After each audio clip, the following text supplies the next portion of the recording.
Bismillahirrahmanirrahim. Assalamualaikum warahmatullahi wabarakatuh. Alhamdulillahirabbil alamin. Wa bihi nasta'in wa la umuri dunya waddin. Wassalatu wassalamu ala asrofil anbiya'i wal mursalin sayyidina wa maulana Muhammadin wa ala alihi wa sahbihi ajma'in. Allahumma shalli ala Muhammadin sallallahu alaihi wasallam wa farijan ummati Muhammadin sallallahu alaihi wasallam. Warham umat Muhammadin sallallahu alaihi wasallam wansyur wahfaz wa ayyid nahdlatal watani fil alamin bihaqqi Muhammadin sallallahu alaihi wasallam. Rabbi syrah li sadri wa yassir li amri wahlul 'uqdatam min lisani yafqahu qawli. Amma ba'du. Yang terhormat Bapak dosen pengampu serta teman-teman seperjuangan sekalian, hadirin dan hadirat yang berbahagia. Pertama-tama marilah kita panjatkan puja dan puji syukur kita atas kehadirat Allah Subhanahu wa taala yang mana telah memberikan kita nikmat, terutama nikmat sehat sehingga kita dapat bertemu kembali. Kedua kalinya tak lupa kita haturkan kepada junjungan Nabi besar Muhammad sallallahu alaihi wasallam yang mana telah membawa kita dari zaman jahiliyah menuju zaman Islamiyah. Alhamdulillah. Adapun tema yang akan saya sampaikan kali ini ialah pergaulan bebas. Di era globalisasi ini banyak sekali remaja yang terjerumus ke dalam pergaulan bebas. Apa sih itu pergaulan bebas? Pergaulan bebas adalah pergaulan yang terlalu berlebihan dan menyalahi peraturan-peraturan atau norma-norma agama yang ada di masyarakat. Contoh-contoh pergaulan bebas itu banyak sekali. Kita ketahui bersama bahwa mengkonsumsi narkoba adalah perbuatan yang menyebabkan timbulnya kejahatan atau juga dapat disebut dengan perbuatan setan, sekaligus perbuatan keji yang harus kita jauhi agar kita selamat di dunia dan di akhirat. Serta lingkungan masyarakat pun menjadi tentram tanpa adanya kejahatan satupun. Dan janganlah kita sholat dalam keadaan mabuk atau dapat disebut dengan kalimat tidak sadar. Seperti dalam Al-Quran surah yang keempat yaitu surah An-Nisa ayat 43 yang berbunyi A'udzu billahi minasyaitonir rajim. Bismillahirrahmanirrahim. Ya ayyuhalladzina amanu la taqrabus sholata wa antum sukara hatta ta'lamu ma taqulun wala junuban illa abiri sabilin hatta tagtasilu. Artinya, wahai orang yang beriman, janganlah kamu mendekati sholat ketika kamu dalam keadaan mabuk sampai kamu sadar apa yang kamu ucapkan, dan jangan pula kamu menghampiri suatu masjid saat kamu dalam keadaan junub kecuali sekedar melewati untuk jalan saja sebelum kamu mandi junub. Jangan sekali-kali kita mencoba menggunakan narkoba, karena jika kita mencobanya saja maka kita akan rugi seumur hidup kita. Hidup terasa terbelenggu dan ketergantungan terhadap sesuatu yang justru merusak hidup kita. Kemudian mengenai merokok. Rokok adalah suatu benda yang memang tidak asing lagi kita dengar. Dalam rokok juga menghasilkan asap yang ada di dalamnya mengandung berbagai zat kimia yang sangat berbahaya. Bahkan selain itu, menghirup asap rokok pun juga sama halnya dengan memasukkan racun ke dalam tubuh kita. Sebab merokok bisa mengganggu kesehatan, tidak sedikit sekali penyakit yang ditimbulkan dari asap rokok ini. Dan kebiasaan merokok ini bukan saja mengganggu bagi si perokok, namun juga bagi orang-orang yang ada di sekitarnya. Sekarang ini jumlah perokok kian meningkat, utamanya bagi perokok remaja, yang kian hari kian bertambah jumlahnya, khususnya di negara berkembang ini.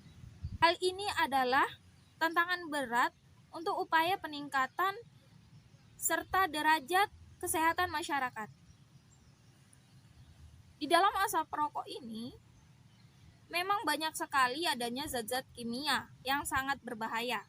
Di antaranya ialah nikotin dan tar. Nikotin itu apa? Nikotin ialah racun saraf yang sangat berpotensi dan biasanya dipakai sebagai bahan baku beragam jenis insektisida. Dalam konsentrasi yang rendah, zat ini sudah bisa membuat seseorang ketagihan. Selanjutnya, tar. Tar yang merupakan beribu-ribu bahan kimia yang ada di dalam asap rokok serta bersifat karsinogen, bisa mengakibatkan kanker.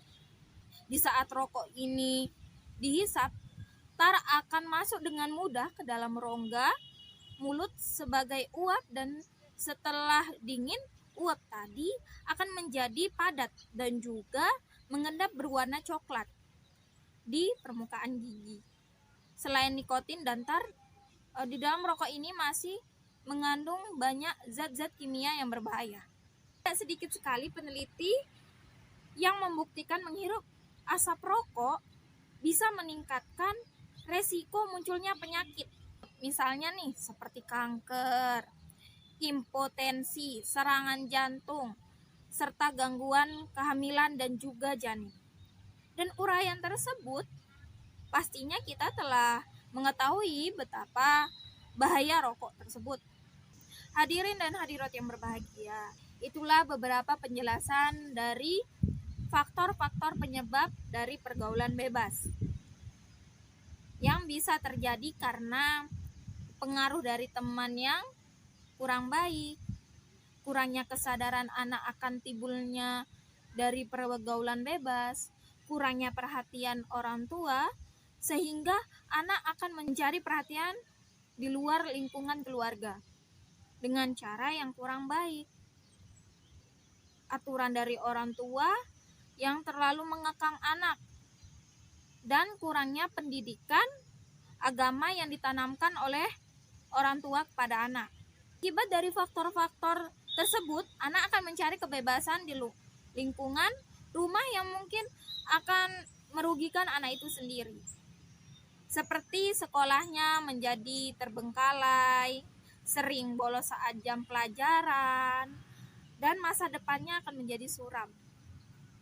Jadi pergaulan bebas adalah suatu perbuatan yang tidak terpuji dan banyak merugikan diri sendiri.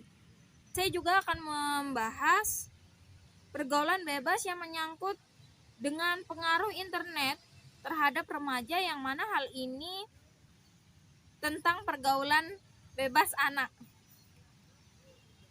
Saya ingin menyampaikan batasan masalah yang diantaranya pengaruh internet terhadap agama, pengaruh internet terhadap remaja yang dilihat dari segi positif dan segi negatif. Internet bisa didapatkan dimanapun kita berada. Bermodalkan telepon seluler yang memiliki koneksi internet, internet dapat diakses dengan mudahnya melalui handphone atau yang biasa kita sebut dengan HP. Dimanapun kita berada, atau jika tidak, di setiap sudut kota pasti terdapat sebuah warung yang menjual jasa internet atau yang biasa kita sebut dengan warnet. Kita tahu bahwa internet itu adalah dunia yang informasinya tanpa batas.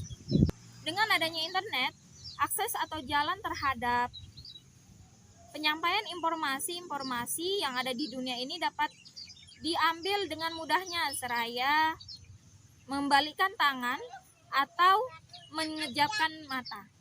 Banyak ilmu pengetahuan yang begitu melimpah di sana mengenai informasi apa saja yang kita temukan di jagat internet ini. Internet memiliki hubungan erat dengan pelajar karena pelajar tidak luput dengan yang namanya informasi dan ilmu pengetahuan. Internet ini adalah media yang paling efektif dan mudah untuk didapatkan dan diakses oleh siapa saja dan dimanapun. Walaupun tak dapat dipungkiri bahwa karena adanya kebebasan ini dapat pula penyalahgunaan fasilitas internet sebagai sarana untuk kriminalitas atau asusila, sehingga siswa terpengaruh dan mengganggu konsentrasinya terhadap proses pembelajaran di sekolah. Namun, pada umumnya, internet digunakan oleh setiap siswa untuk mencari atau mendapatkan informasi yang berhubungan dengan materi pelajaran yang ia terima di sekolah. Hal tersebut memungkinkan siswa menjadi lebih kreatif dan lebih aktif dalam mencari sumber informasi dan ilmu pengetahuan dibandingkan dengan siswa-siswa yang hanya duduk diam dan mendengarkan penjelasan dari guru. Hal ini dapat menjadi sebuah motivator terhadap siswa untuk terus berkembang dan juga dapat berfungsi sebagai penghancur generasi muda. Remaja adalah makhluk yang rentan terhadap perubahan di sekitarnya. Dia akan mengikuti hal yang paling dominan yang berada di dekatnya. Jadi kemungkinan terjadinya perubahan yang drastis dalam masa-masa remaja akan mendorong ke arah mana itu akan berjalan. Ke arah positif atau negatif yang tergantung dari mana dimulainya ia memahami sebuah kondisi di lingkungannya. Jadi pergaulan bebas adalah suatu perbuatan yang tidak terpuji dan banyak merugikan diri sendiri. Oleh karena itu, kita harus menjauhi perbuatan tersebut dan memperdalam ilmu agama agar tidak terjerumus ke dalam penyesalan dan pada akhirnya kita benar-benar ingin mengakhiri segalanya. Mungkin hanya ini yang dapat saya sampaikan, kurang dan lebihnya saya mohon maaf. Wallahumma fiq wal hadi ila sabil rasyad. Wassalamualaikum warahmatullahi wabarakatuh.